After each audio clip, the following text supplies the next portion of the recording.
Hello everyone welcome to me Hindi ਬੱਚੇ this is Sakshi Agarwal. So ਅੱਜ ਇਸ ਵੀਡੀਓ ਦੇ ਵਿੱਚ ਆਪਾਂ ਮਈ 2021 ਦੇ 20 ਕਰੰਟ ਅਫੇਅਰਸ ਹੋਰ ਡਿਸਕਸ ਕਰਾਂਗੇ। ਫਸਟ ਪਾਰਟ ਦੇ ਵਿੱਚ 15 ਕਰੰਟ ਅਫੇਅਰ ਡਿਸਕਸ ਕੀਤੇ ਸੀ ਤੇ ਟੋਟਲ ਇਸ ਸੀਰੀਜ਼ ਦੇ ਵਿੱਚ ਆਪਾਂ 50 ਕਰੰਟ ਅਫੇਅਰ ਡਿਸਕਸ ਕਰਾਂਗੇ। ਓਕੇ, ਸੋ ਸਭ ਤੋਂ ਪਹਿਲਾ ਜਿਹੜਾ ਕਰੰਟ ਅਫੇਅਰ ਹੈ ਉਹ ਹੈਗਾ ਰਿਗਾਰਡਿੰਗ ਮਿਊਕੋਮਾਈਕੋਸਿਸ।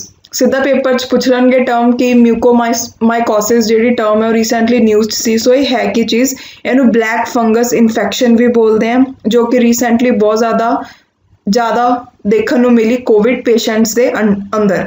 ਓਕੇ, ਸੋ ਇਹ ਹੈ ਕੀ ਚੀਜ਼, ਇੱਕ ਡਿਜ਼ੀਜ਼ ਹੈ ਜੋ ਮੇਨਲੀ ਸਕਿਨ, ਲੰਗਸ ਤੇ ਬ੍ਰੇਨ ਨੂੰ ਇਫੈਕਟ ਕਰਦਾ ਹੈ। ਵੈਸੇ ਰੇਅਰ ਹੈ, ਬਟ ਜਿਹੜੇ ਦਿੱਲੀ, ਗੁਜਰਾਤ ਤੇ ਮਹਾਰਾਸ਼ਟਰ ਦੇ ਕੋਵਿਡ ਪੇਸ਼ੈਂਟ ਸੀ ਉਹਨਾਂ ਦੇ ਅੰਦਰ ਇਹ ਬਹੁਤ ਦੇਖਣ ਨੂੰ ਮਿਲੀ। ਓਕੇ, ਇਹ ਮੇਨਲੀ ਉਹ ਪਰਸਨਸ ਨੂੰ ਇਫੈਕਟ ਕਰਦੀ ਹੈ ਜਿਹੜੀ ਕਿਸੇ ਮੈਡੀਕੇਸ਼ਨ ਤੇ ਹੋਣ। ਲੰਗਸ ਤੇ ਸਾਈਨਸ ਹੈ ਜਿਹੜਾ ਰਿਕਵਰਿੰਗ ਕੋਵਿਡ ਪੇਸ਼ੈਂਟਸ ਦਾ ਉਹ ਇਫੈਕਟ ਨਜ਼ਰ ਆਇਆ ਹੁੰਦਾ ਹੋਇਆ ਜਦੋਂ ਉਹ ਇਨਹੇਲ ਕਰ ਲੈਂਦੇ ਨੇ ਫੰਗਲ ਸਪੋਰਸ ਏਅਰ ਦੇ ਵਿੱਚੋਂ। ਠੀਕ ਹੈ, ਵੈਸੇ ਮੇਜਰ ਥ੍ਰੈਟ ਉਹਨਾਂ ਲਈ ਨਹੀਂ ਹੈਗਾ ਜਿਨ੍ਹਾਂ ਦਾ ਹੈਲਥੀ ਇਮਿਊਨ ਸਿਸਟਮ ਹੈ। ਸੋ ਨੈਕਸਟ ਜਿਹੜਾ ਸੈਕੰਡ ਕਰੰਟ ਅਫੇਅਰ ਹੈ ਇਹ ਹੈਗਾ ਰਿਗਾਰਡਿੰਗ ਵਰਲਡ ਮਾਈਗ੍ਰੇਟਰੀ ਬਰਡ ਡੇ। ਸਭ ਤੋਂ ਪਹਿਲਾਂ ਤਾਂ ਇਹ ਮਨਾਉਂਦੇ ਕਦੋਂ ਹੈ? 8 ਮਈ ਨੂੰ। ਇਹਦਾ ਥੀਮ ਕੀ ਸੀ ਇਸ ਸਾਲ ਦਾ? ਸਿੰਗ ਫਲਾਈ ਸੋਰ ਲਾਈਕ ਅ ਬਰਡ। ਹੁਣ ਦੋ ਚੀਜ਼ਾਂ, ਇੱਕ ਤਾਂ ਕਿ ਇਹਨੂੰ ਆਰਗੇਨਾਈਜ਼ ਕਿਹਦੇ ਦੁਆਰਾ ਕੀਤਾ ਜਾਂਦਾ ਹੈ ਤੇ ਸੈਲੀਬ੍ਰੇਟ ਕਿਹਦੇ ਦੁਆਰਾ ਕੀਤਾ ਜਾਂਦਾ ਹੈ। ਅਗਰ ਆਪਾਂ ਗੱਲ ਕਰੀਏ ਕਿ ਇਹਨੂੰ ਸੈਲੀਬ੍ਰੇਟ ਕੌਣ ਕਰਦਾ ਹੈ, ਇਹਨੂੰ ਸੈਲੀਬ੍ਰੇਟ ਕਰਦਾ United Nation Environment Programme. So next ਚੀਜ਼ ਹੈ ਕਿ ਇਹਨੂੰ ਆਰਗੇਨਾਈਜ਼ ਕਿਹਦੇ ਦੁਆਰਾ ਕੀਤਾ ਜਾਂਦਾ ਹੈ। ਸੋ ਕਿਹੜੇ ਹੈ? Convention on Migratory Species, Environment for Americas, Colorado-based non-profit organization and African Eurasian Migratory Water Bird Agreement.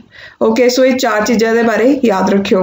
ਉਹ ਤੋਂ ਬਾਅਦ ਮਟੀਰੀਅਲ ਇਹ ਅਵੇਲੇਬਲ ਹੈ ਡਿਫਰੈਂਟ ਐਗਜ਼ਾਮਸ ਦੇ ਲਈ, ਸੋ ਤੁਸੀਂ ਇਹ ਪਰਚੇਸ ਕਰ ਸਕਦੇ ਹੋ। ਓਕੇ, ਬਾਕੀ ਹੁਣ ਆਪਾਂ ਗੱਲ ਕਰੀਏ ਚੈਨਲ ਦੇ ਉੱਪਰ ਡਿਫਰੈਂਟ ਵੀਡੀਓਜ਼ ਵੀ ਅਵੇਲੇਬਲ ਹੈ ਸਬਜੈਕਟਸ ਦੀਆਂ, ਸੋ ਤੁਸੀਂ ਆਪਣੀ ਰਿਕੁਆਇਰਮੈਂਟ ਦੇ ਅਕੋਰਡਿੰਗ ਇਹਨਾਂ ਨੂੰ ਦੇਖ ਸਕਦੇ ਹੋ।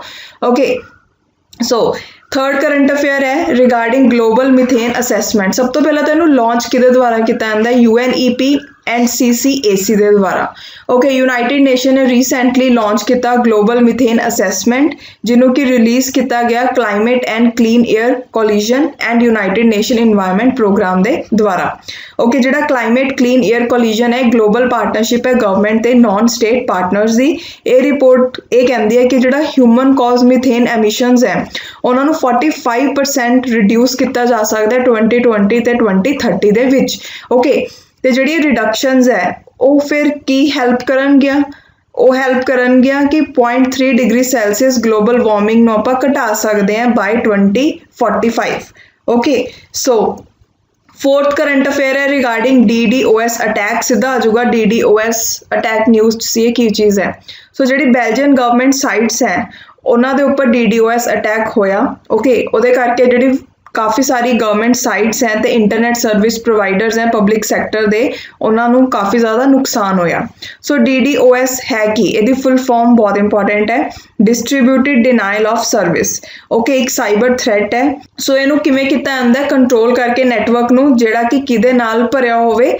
ਮਾਲਵੇਅਰ ਇਨਫੈਕਟਿਡ ਡਿਵਾਈਸਿਸ ਦੇ ਨਾਲ। ਓਕੇ, ਅਨਐਕਸਪੈਕਟਿਡ ਟ੍ਰੈਫਿਕ ਜੈਮ ਹੋ ਜਾਂਦਾ ਹੈ ਜਿਵੇਂ ਕਿਸੇ ਡੈਸਟੀਨੇਸ਼ਨ ਤੇ, ਉਸ ਤਰੀਕੇ ਦਾ ਹੁੰਦਾ ਹੈ। ਓਕੇ, ਸੋ ਨੈਕਸਟ ਫਿਫਥ ਜਿਹੜਾ ਕਰੰਟ ਅਫੇਅਰ ਹੈ ਉਹ ਹੈਗਾ regarding global report on food crisis. Okay, ਜਿਹੜਾ global network against food crisis ਹੈ ਉਹਨੇ ਰੀਸੈਂਟਲੀ ਰਿਲੀਜ਼ ਕੀਤਾ 2021 global report on food crisis. So ਕਿਹਨੇ ਰਿਲੀਜ਼ ਕੀਤੀ ਹੈ ਇਹ ਜ਼ਰੂਰ ਯਾਦ ਰੱਖਣਾ ਹੈ। ਓਕੇ, ਦ GNAFC ਹੈ ਕਿ ਇੱਕ ਇੰਟਰਨੈਸ਼ਨਲ ਅਲਾਇੰਸ ਹੈ ਜਿਹਨੂੰ ਕਿ ਬਣਾਇਆ ਹੋਇਆ ਹੈ ਯੂਰਪੀਅਨ ਯੂਨੀਅਨ ਨੇ, ਯੂਨਾਈਟਿਡ ਨੇਸ਼ਨ ਨੇ ਤੇ other government and naan government agencies ਨੇ। ਇਹ ਰਿਪੋਰਟ ਕਹਿੰਦੀ ਹੈ ਕਿ ਜਿਹੜੇ ਇਕਨੋਮਿਕ ਕ੍ਰਾਈਸਿਸ ਹੈ ਉਹ ਮੇਨ ਰੀਜ਼ਨ ਹੈ ਜਿਹਦੇ ਕਰਕੇ 40 ਮਿਲੀਅਨ ਲੋਕ ਹੈ ਜਿਹੜੇ ਉਹ ਭੁੱਖਮਰੀ ਦਾ ਸ਼ਿਕਾਰ ਹੋ ਗਏ 2020 ਦੇ ਵਿੱਚ। ਓਕੇ, ਤੇ ਇਨਕਰੀਜ਼ ਹੋ ਗਿਆ 24 ਮਿਲੀਅਨ ਨਾਲ ਅਗਰ ਆਪਾਂ ਦੇਖੀਏ as compare to 2019। Okay, so ਇਹ ਚੀਜ਼ ਯਾਦ ਰੱਖਿਓ ਕਿ ਕਿਹਨੇ ਇਹ ਜਿਹੜੀ ਰਿਪੋਰਟਾਂ ਨੂੰ ਰਿਲੀਜ਼ ਕੀਤੀ ਹੈ ਤੇ ਇਹਦੇ ਬਾਰੇ ਵੀ ਯਾਦ ਰੱਖਿਓ ਕਿ GNAFC ਕੀ ਚੀਜ਼ ਹੈ। ਠੀਕ ਹੈ, ਤੇ ਰਿਪੋਰਟ ਵਿੱਚ ਕੀ ਕਿਹਾ ਗਿਆ। ਸੋ ਨੈਕਸਟ 6 ਕਰੰਟ ਅਫੇਅਰ ਹੈ regarding Asiatic lions test Covid positive. ਕਿੱਥੇ ਦੇ ਏਸ਼ੀਆਟਿਕ ਲਾਇਨਸ ਨੂੰ ਕੋਵਿਡ ਹੋ ਗਿਆ? ਸੋ ਇਹ ਹੋਇਆ Hyderabad Nehru zoological park. Okay, ਇਹ ਫਸਟ ਟਾਈਮ ਹੈ ਕਿ ਕਿਸੇ ਐਨੀਮਲਸ ਦੇ ਵਿੱਚ ਇੰਡੀਆ ਦੇ ਵਿੱਚ COVID-19 ਡਿਟੈਕਟ ਹੋਇਆ। ਅਗਰ ਆਪਾਂ ਏਸ਼ੀਆਟਿਕ ਲਾਇਨਸ ਬਾਰੇ ਪੜ੍ਹੀਏ ਤਾਂ ਗਿਰ ਨੈਸ਼ਨਲ ਪਾਰਕ ਹੈ ਜਿਹੜਾ ਉਹ ਇੱਕ ਇਕਲੌਤਾ ਹੈਬਿਟੇਟ ਹੈ ਏਸ਼ੀਆਟਿਕ ਲਾਇਨਸ ਦਾ ਪੂਰੇ ਵਰਲਡ ਦੇ ਵਿੱਚ। ठीक है। ਜਿਹੜੇ ਏਸ਼ੀਆਟਿਕ ਲਾਈਨਸ ਹੈ ਅਗਰ ਉਹਨਾਂ ਦੇ ਪ੍ਰੋਟੈਕਸ਼ਨ ਸਟੇਟਸ ਦੀ ਗੱਲ ਕਰੀਏ ਤਾਂ ਉਹਨਾਂ ਨੂੰ ਵਾਈਲਡ ਲਾਈਫ ਪ੍ਰੋਟੈਕਸ਼ਨ ਐਕਟ 1971 ਦੇ ਤਹਿਤ ਸ਼ਡਿਊਲ 1 ਵਿੱਚ ਰੱਖਿਆ ਹੋਇਆ ਹੈ, ਸਾਈਟਸ ਤੇ ਅਪੈਂਡਿਕਸ 1 ਤੇ IUCN ਕੈਟੇਗਰੀ ਕਿਹੜੀ ਹੈ ਉਹਨਾਂ ਦੀ endangered. Okay, then next current affair ਹੈ regarding uranium 214 lightest form of uranium ਦੀ ਇੱਕ ਨਵੀਂ ਫਾਰਮ ਖੋਜੀ ਗਈ ਹੈ, ਕਿਹੜੀ ਹੈ यूरेनियम 214 जो कि लाइटेस्ट फॉर्म है यूरेनियम दी। ओके, बस ये बारे यही चीज़ याद रखनी है, और कुछ इंपॉर्टेंट नहीं है। दैन नैक्सट है P8I पेट्रोल एयरक्राफ्ट। सो ये बारे आ सकता है कि रिसेंटली न्यूज़ सी है की चीज़ है, यूनाइटेड स्टेट डिपार्टमेंट ने अप्रूव किया है कि वह P8I पेट्रोल एयरक्राफ्ट इंडिया नू बेचणगे। ओके, सो P8I है कि एक लॉन्ग रेंज पेट्रोल एयरक्राफ्ट है, तो इनू बोइंग के द्वारा बनाया गया इंडियन नेवी के लिए। ठीक है, ये वेरीएंट है P8A पॉजिडन का, जो कि US नेवी के द्वारा ऑपरेट की जाती है। ओके, P8I जिहड़ा है यह कंडक्ट कर सकता है maritime petrol anti submarine warfare surveillance, ये सब कुछ ये ऑपरेट कर सकता है। ओके, सो उस तो बाद नैक्सट करंट अफेयर है regarding Moderna's mRNA vaccine. World health organisation ने रीसेंटली mRNA वैक्सीन जिहड़ी हैगी है मॉडरेना दी उन्होंने एमरजेंसी यूज़ के लिए कहता इजाज़त देती कि इनू यूज़ कर सकते हैं। ओके, तो 5th वैक्सीन बन गई जिन्हों की एमरजेंसी यूज़ की इजाज़त मिल गई WHO तो। सो नैक्सट की चीज़ है वैक्सीनस नू हुण एमरजेंसी यूज़ लिए अप्रूवल मिल गया, तो ये चीज़ नू रिव्यू कौन करता है? सेज दी फुल फॉर्म पता होनी चाहिए है कि है strategic advisory group of experts on immunisation. Okay, so next current affair है रिगार्डिंग रॉक की है वर्ल्ड द लार्जेस्ट एयरप्लेन है, तो न्यूज़ क्यों सी बिकॉज इनू टेस्ट फायर किया गया। ओके, जिहड़ा वर्ल्ड द लार्जेस्ट एयरप्लेन है उन्होंने किदे द्वारा बनाया गया? Strato launch. ओके, तो इन्हें रीसेंटली अपनी 2nd टेस्ट फ्लाइट नू कंप्लीट कर लिया। ओके, कित्थे? कैलीफोर्निया दे विच। हुण अगर आप रॉक बारे पढ़िए तो जिहड़ा प्लेन है वह 220 टनस ऑफ पेलोड तो ज़्यादा कैरी कर सकता है। ओके, तो जिहड़ा दा विंग स्पैन है वह हैगा 117 मीटर्स, तो अमेरिकन फुटबॉल फील्ड तो भी ज़्यादा बड़ा है। इसका नाम रॉक रखा गया है। रॉक जिहड़ा है वो एक बर्ड है, ठीक है, माइथोलॉजिकल स्टोरीज दे विच जिहदा जिक्र किया जाता है मिडल ईस्ट दियां, ते यह पॉपुलर कित्थों होया? सिनबाद द सेलर तो। ओके, तो कैरी करता है ट्विन फ्यूजिलेज कॉन्फिगरेशन। ओके, सो तुसीं इत्थे देख सकते हो रॉक नू। दैन नैक्सट करंट अफेयर है रिगार्डिंग DSR टेक्नीक। DSR दी फुल फॉर्म की है direct seeding of rice. Okay, देखो जिहड़ी टेक्नीक है ये न्यूज़ क्यों है? बिकॉज इस साल जी पंजाब गवर्नमेंट है उन्होंने डिसाइड किया है कि 1 हैक्टेयर ऑफ जो लैंड है उन्होंने DSR टेक्नीक के अंदर लिया जाऊगा। ओके, ये क्यों किया गया? बिकॉज बहुत ज़्यादा शॉर्टेज हो रही है माइग्रेंट लेबरर्स की, क्योंकि कोविड सिचुएशन के करके। ओके, हुण आपां DSR टेक्नीक के बारे पढ़ते हैं। जी DSR टेक्नीक है ये की है डायरैक्ट सीडिंग की जाती है राइस की। इत्थे सीड्स नूं ही सो किया जाता है field they which directly rather than कि वो ट्रांसप्लांट करन सीडलिंग्स नूं। ठीक है, a tractor power machine is use to drill the seeds into the soil. तो जिहड़े सीड्स हैं उन्होंने सॉइल दे विच किवें धकेलिया जाता है with the help of tractor powered machine. ठीक है, तो जिहदे नाल वो ड्रिल कर दिंदी है सीड सॉइल दे विच। So there is no nursery preparation in DSR technique, तो ये कोई नर्सरी प्रैपरेशन की भी जरूरत नहीं होंगी। और तो बाद हुण आपां देखते हैं कि ये कुछ बेनिफिट्स भी हैं तो ये कुछ लिमिटेशंस भी हैं। बेनिफिट की है कि कॉस्ट नूं रिड्यूस कर दिंदी है ₹6000 पर एकड़ दे नाल। ओके, क्योंकि ये 30% घट वाटर यूज़ करती है। सो अगर आप ये लिमिटेशंस की गल करिए तो ये लिमिटेशन की कि टाइमली सो करना पैंदा है ताकि क्रॉप अच्छे तरीके नाल उग पाए मॉनसून तो पहला। ओके, तो ये जी सीड रिक्वायरमेंट है वो ज़्यादा है। ठीक है, transplanting they which 4 to 5 kg पर एकड़ सीड की रिक्वायरमेंट होंदी है अगर आप देखिए, but DSR they which 8 to 10 kg पर एकड़ की रिक्वायरमेंट होंदी है। मतलब अगर ट्रांसप्लांटिंग मैथड ना करते हैं तो सिर्फ 4 to 5 kg पर एकड़ सीड्स चाहिए होंगे हैं, but DSR they which 8 to 10 kg पर एकड़। Okay, so next current affair है रिगार्डिंग इटालियन ओपन 2021। सो ये न्यूज़ क्यों सी? यह 10th टाइटल है रोम मास्टर्स का। ओके, इटालियन ओपन 2021 जिहड़ा है वो कित्थे होया? रोम दे विच। ਇਹਨੂੰ ਇਟਾਲੀਅਨ ਇੰਟਰਨੈਸ਼ਨਲ ਚੈਂਪੀਅਨਸ਼ਿਪ ਵੀ ਬੋਲਦੇ ਆ ਤੇ ਇੱਕ ਟੈਨਿਸ ਟੂਰਨਾਮੈਂਟ ਹੈ ਜਿਹਨੂੰ ਕਿ ਰੋਮ ਇਟਲੀ ਦੇ ਵਿੱਚ ਸੈਲੀਬ੍ਰੇਟ ਕੀਤਾ ਜਾਂਦਾ ਹੈ। ਓਕੇ ਸੋ ਅਗਰ ਆਪਾਂ ਓਵਰਆਲ ਦੇਖੀਏ ਤਾਂ ਜਿਹੜੇ ਟੈਨਿਸ ਕੋਰਟ ਹੁੰਦੇ ਉਹ 4 ਤਰੀਕੇ ਦੇ ਹੁੰਦੇ ਨੇ। ਠੀਕ ਹੈ, ਕਿਹੜੇ ਕਿਹੜੇ ਸਰਫੇਸ ਹੁੰਦੇ ਨੇ? ਕਲੇ ਕੋਰਟ ਹੋ ਸਕਦੇ ਆ, ਕਾਰਪੇਟ ਕੋਰਟ ਹੋ ਸਕਦੇ ਆ, ਹਾਰਡ ਕੋਰਟ ਹੋ ਸਕਦੇ ਆ ਤੇ ਗ੍ਰਾਸ ਕੋਰਟ ਹੋ ਸਕਦੇ ਆ ਤੇ ਜਿਹੜਾ ਇਹ ਵਾਲਾ ਹੈ ਇਹ ਕਿਹੜਾ ਹੈ? Clay tennis court. Okay so Italian open 2021 ਜਿਹੜਾ ਹੈ ਉਹ ਨਿਊਜ਼ 'ਚ ਕਿਉਂ ਸੀ? ਬਿਕੋਜ਼ ਉਹਨੂੰ ਰਾਫੇਲ ਨੈਡਲ ਨੇ ਜਿੱਤਿਆ। ਰਾਫੇਲ ਨੈਡਲ ਹੈ ਕੌਣ? ਸਪੈਨਿਸ਼ ਟੈਨਿਸ ਪਲੇਅਰ ਹੈ। ਓਕੇ ਉਹ ਤੋਂ ਬਾਅਦ ਨੈਕਸਟ ਕਰੰਟ ਅਫੇਅਰ ਹੈ regarding India's anti dumping probe against China, Thailand and Vietnam. So ministry of commerce ਨੇ ਰੀਸੈਂਟਲੀ ਇਨੀਸ਼ੀਏਟ ਕੀਤੀ ਹੈ ਐਂਟੀ ਡੰਪਿੰਗ ਇਨਵੈਸਟੀਗੇਸ਼ਨ ਕਿਹਦੇ ਖਿਲਾਫ? China, Vietnam and Thailand. ਜਿਹੜੀ ਇਨਵੈਸਟੀਗੇਸ਼ਨ ਹੈ ਉਹ ਕਿਉਂ ਹੋ ਰਹੀ ਹੈ? ਬਿਕੋਜ਼ ਸੋਲਰ ਸੈਲਸ ਨੂੰ ਇੰਪੋਰਟ ਕੀਤਾ ਜਾ ਰਿਹਾ ਇਹ ਕੰਟਰੀਜ਼ ਤੋਂ। ਠੀਕ ਹੈ, ਤੇ ਜਿਹੜੀ ਇਨਵੈਸਟੀਗੇਸ਼ਨ ਉਹਨੂੰ ਮਿਨਿਸਟਰੀ ਨੇ ਸਟਾਰਟ ਕੀਤਾ ਹੈ ਕਿਉਂਕਿ ਉਹਨਾਂ ਨੂੰ ਕੰਪਲੇਂਟ ਮਿਲੀ ਸੀ ਕਿੰਨਾ ਤੋਂ? ਇੰਡੀਅਨ ਸੋਲਰ ਮੈਨੂਫੈਕਚਰ ਐਸੋਸੀਏਸ਼ਨ ਤੋਂ। ਸੋ ਕੀ ਇਸ਼ੂ ਹੋਇਆ? ਜਿਹੜੇ ਸੋਲਰ ਸੈਲਸ ਹੈ ਉਹ ਬੇਸਿਕ ਇੰਗਰੀਡੀਐਂਟਸ ਹੈ ਸੋਲਰ ਮੋਡਿਊਲਸ ਨੂੰ ਬਣਾਉਣ ਦੇ ਲਈ।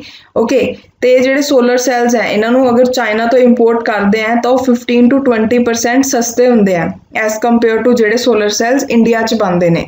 ਠੀਕ ਹੈ, ਤਾਂ ਇਹਦੇ ਨਾਲ ਜਿਹੜਾ ਬਿਜ਼ਨਸ ਹੈ ਸੋਲਰ ਮੋਡਿਊਲਸ ਆ ਉਹ ਬਹੁਤ ਜ਼ਿਆਦਾ ਅਫੈਕਟ ਹੋ ਰਿਹਾ ਹੈ। ਓਕੇ ਕਿਉਂਕਿ ਕਿੱਥੇ ਤਾਂ ਉਹ ਲੋਕਲ ਵਾਲੇ ਸੋਲਰ ਸੈਲਸ ਯੂਜ਼ ਕਰਨਗੇ, ਕਿੱਥੇ ਉਹ ਬਾਹਰੋਂ ਮੰਗਾ ਕੇ ਯੂਜ਼ ਕਰ ਰਹੇ ਆ। ਸੋ ਓਵਰਆਲ ਇੰਡੀਆ ਦੀ ਮਾਰਕੀਟ ਹੀ ਖਰਾਬ ਹੋ ਰਹੀ ਹੈ ਨਾ। ਠੀਕ ਹੈ, ਤੇ ਇਹਦੇ ਨਾਲ ਪ੍ਰਾਈਸ ਵੀ ਇਨਕਰੀਜ਼ ਹੋ ਰਿਹਾ ਡੋਮੈਸਟਿਕ ਸੋਲਰ ਮੋਡਿਊਲਸ ਦਾ। ਓਕੇ ਸੋ ਨੈਕਸਟ ਜਿਹੜਾ ਕਰੰਟ ਅਫੇਅਰ ਹੈ ਉਹ ਹੈਗਾ ਰਿਗਾਰਡਿੰਗ ਓਕੀਆਨੋਸ ਐਕਸਪਲੋਰਰ।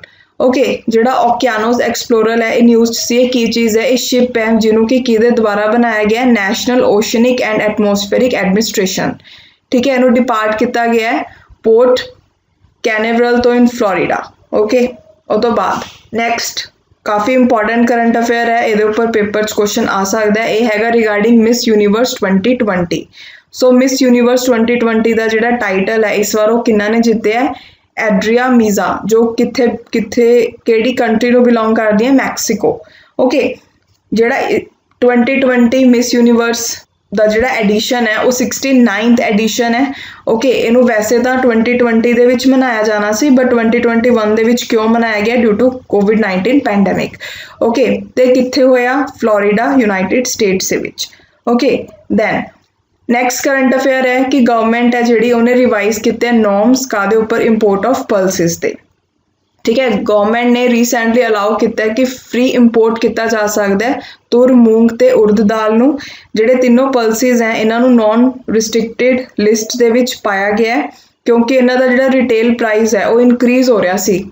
ਠੀਕ ਹੈ, ਇਸ ਲਈ ਗਵਰਨਮੈਂਟ ਨੇ ਸਟੈਪ ਲਿੱਤਾ। ਸੋ ਨੈਕਸਟ ਹੈ ਕਿ ਜਿਹੜੇ ਪਲਸਿਸ ਇਹਨਾਂ ਨੂੰ ਕਿੱਥੋਂ ਇੰਪੋਰਟ ਕੀਤਾ ਜਾਂਦਾ ਹੈ? ਮਿਆਂਮਾਰ ਤੇ ਅਫਰੀਕਨ ਕੰਟਰੀਜ਼ ਤੋਂ। Okay then next current affair regarding world AIDS vaccine day. ਕਦੋਂ ਮਨਾਇਆ ਜਾਂਦਾ ਹੈ? 18 ਮਈ ਨੂੰ। ਓਕੇ ਇਹਨੂੰ HIV ਵੈਕਸੀਨ ਅਵੇਅਰਨੈਸ ਡੇ ਵੀ ਬੋਲਦੇ ਆ। ਇਸ ਸਾਲ ਅਗਰ ਆਪਾਂ ਇਹਦੇ ਥੀਮ ਦੀ ਗੱਲ ਕਰੀਏ ਤਾਂ ਕੀ ਰਿਹਾ? Global solidarity. Then next current affair ਹੈ regarding Jal Jeevan mission. Okay so ਜਲ ਜੀਵਨ ਮਿਸ਼ਨ ਦੇ ਵਿੱਚ ₹5,968 ਕਰੋੜ ਹੈ ਜਿਹੜੇ ਸੈਂਟਰ ਦੇ ਦੁਆਰਾ ਰਿਲੀਜ਼ ਕੀਤੇ ਗਏ। ਓਕੇ ਸੋ ਜਿਹੜੇ ਫੰਡਸ ਹੈ ਉਹ 15 ਸਟੇਟਸ ਨੂੰ ਦਿੱਤੇ ਜਾਣਗੇ। ਇਹ ਫਸਟ ਇੰਸਟਾਲਮੈਂਟ ਹੋਊਗੀ 4 ਚੋਂ। ਓਕੇ ਜਿਹੜੀ ਕਿ ਰਿਲੀਜ਼ ਕੀਤੀ ਜਾਊਗੀ ਹੁਣ। Out of total funds allocated under Jal Jeevan mission 93% ਨੂੰ ਯੂਟੀਲਾਈਜ਼ ਕੀਤਾ ਜਾਊਗਾ ਵਾਟਰ ਸਪਲਾਈ ਇਨਫਰਾਸਟ੍ਰਕਚਰ ਨੂੰ ਡਿਵੈਲਪ ਕਰਨ ਲਈ, 2% ਨੂੰ ਯੂਜ਼ ਕੀਤਾ ਜਾਊਗਾ ਵਾਟਰ ਕੁਆਲਿਟੀ ਨੂੰ ਮੋਨੀਟਰ ਕਰਨ ਦੇ ਲਈ ਐਂਡ ਸਰਵੀਲੈਂਸ ਐਕਟੀਵਿਟੀਜ਼ ਦੇ ਵਿੱਚ, ਤੇ 5% ਨੂੰ ਸਪੋਰਟ ਐਕਟੀਵਿਟੀਜ਼ ਦੇ ਵਿੱਚ ਯੂਜ਼ ਕੀਤਾ ਜਾਊਗਾ। ਓਕੇ ਜਿਹੜੇ ਸੈਂਟਰਲ ਫੰਡਸ ਇਹਨਾਂ ਨੂੰ ਰਿਲੀਜ਼ ਕੀਤਾ ਗਿਆ on the basis of output of scheme in the states. For this, the states were assessed in terms of tap water connection. Okay, in 2021, Government of India allocated ₹50,011 crores to Jal Jeevan Mission in its budget. The 15th Finance Commission has recommended ₹26,940 crores for water and sanitation services. Thus, in all ₹1 lakh crore will be invested in providing tap water supply to rural homes in 2021-2022. So next current affair ਹੈ ਕਿ ਇੱਕ memorandum of understanding sign ਹੋ ਰਿਹਾ minister of tribal affairs and Microsoft ਦੇ ਵਿੱਚ। ਇਹਦੇ ਵਿੱਚ ਕੀ ਹੈ?